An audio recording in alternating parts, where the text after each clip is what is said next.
আমি একটি প্রশ্নের সর্বপ্রথম একটি উত্তর দিতে চাই, সেটা হচ্ছে জামাতে ইসলাম কেন চাঁদাবাজি করে না, কেন কোনো লুটতরাজের সাথে জামাত ইসলাম নেই।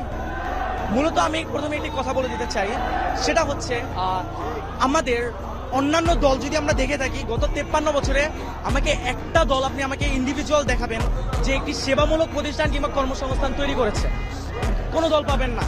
তাদের আইডিওলজি হচ্ছে নেতার পিছনে নেতাকর্মী ঘুরবে, জয় বাংলা নাইলে জয় বাংলাদেশ জিন্দাবাদ স্লোগান দিবে আর নেতার নাম নিবে, এটা হচ্ছে তাদের আইডিওলজি। জামাতের আইডিওলজি এটা নয়। তাদের আইডিওলজি কিভাবে একটি নতুন প্রতিষ্ঠান তৈরি করা যায়। আপনি যদি গত 53 বছরে খেয়াল করেন, অসংখ্য জামাতের হাসপাতাল, অসংখ্য ব্যাংকিং সেক্টর তৈরি করা হয়েছে, যার কারণে জামাতে ইসলামের যে নেতাকর্মীরা রয়েছে পড়াশোনা শেষে তারা যদি চাকরিও না পেয়ে থাকে তাদেরকে ওইখানে নিয়োগ দেওয়া হয়, এবং যার কারণে তাদের চাঁদাবাজি কিংবা এইসব কাজে লিপ্ত হতে হয় না। তারা একটি অর্থনৈতিক ভালো একটি কাজের মাধ্যমে তাদের জীবন বাহন করতে পারে। এবং জামাতের আদর্শ এবং অন্য একটি দলের আদর্শে ভিন্ন কোথায়। আমি একটি কথা বলে দিচ্ছি, অন্য একটি দলে আপনি সেন্ট্রাল থেকে টাকা পাবেন, টাকা যদি না পান আপনি চাঁদাবাজিতে লিপ্ত হবেন। আপনি বিএনপি বলুন, আওয়ামী লীগ বলুন, ছাত্র দল বলুন, ছাত্রলীগ বলুন, সবাই একই ক্যাটাগরি। আপনি ছাত্র শিবির বলুন যদি, বা জামাত ইসলাম বলুন, এদের অর্থ উৎস কিন্তু এইটা নয়।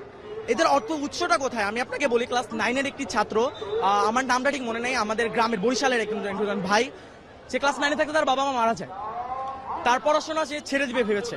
তখন জামাত যে সংগঠন তার সাথে কথা বলে যে তার সম্পূর্ণ ব্যবস্থা তারা গ্রহণ করে, তাকে সম্পূর্ণ শিক্ষিত করে, তাকে দেশের বাইরে পাঠায় পড়তে এবং তাকে ডক্টর বানিয়ে বাংলাদেশে ফেরত আনে। এখন আমার প্রশ্ন, একজন বিবেকবান মানুষ জীবনেও কি তাকে যেই দলটা, যে সংগঠনটা এত উচ্চ একটা পর্যায়ে নিয়ে গিয়েছে, তাকে জাতীয় রাষ্ট্রের সম্পদ বানিয়েছে, তাকে কি তার কাছে কি কোনো সাহায্য চাওয়া লাগবে দলটা থেকে? সে তো একজন বিবেকবান মানুষ, সে নিজে থেকে তার অর্থের 50% দান করে দেবে এই দলের জন্য। এই একটা কারণে জামাতের কারো কাছে চেয়ে খেতে হয় না। আর জামাতের প্রত্যেকটা নেতাকর্মী যারা রয়েছে তাদের মাস শেষে একটি অ্যামাউন্ট উল্টা দিতে হয়, জামাতে অনুদান দিতে হয়, এবং সেই টাকা দিয়ে এই যে আমি যে বললাম প্রথমে এই ছেলেটাকে পড়িয়েছে, এরকম অসংখ্য অসহায় এবং দরিদ্র ছেলেকে পড়ানো হয়, ছেলে মেয়েকে, এবং এই টাকা দিয়ে, এই আমাদের অনুদানের টাকা দিয়ে। আর আমার প্রশ্ন, যেই ছেলে বা মেয়েটা এত কষ্ট করে দলে টিকে থাকার জন্য টাকা দিতেছে, নিজে থেকে নিজের পকেট থেকে টাকা খরচ করতেছে, তাছাড়া মাস শেষে 2টা করে বই পড়তে হয়, বই পড়ে ওইটার পরীক্ষা ভাইভা দিতে হয়, 5 ওয়াক্ত নামাজ পড়তে হয়, নামাজে সে জামাতে কয় রাকাত পড়তেছে, কয় রাকাত জামাতে পাচ্ছে না, সব রিপোর্ট প্রদান করতে হয়। এত কষ্টের পরেও যে মানুষটাই দলে থাকবে, ওই মানুষটার কি নৈতিকতা নিয়ে কোনো প্রশ্নের আর কোনো দিক রয়েছে? ওই মানুষটা কি কোনো স্বার্থের জন্য দল করতেছে? ওই মানুষটার ভিতরে নৈতিকতা আছে বলেই মানুষটা দলটা করতেছে। এত কষ্ট পেরিয়েও এই দলের প্রতি সে তার ভালোবাসাটা রয়েছে।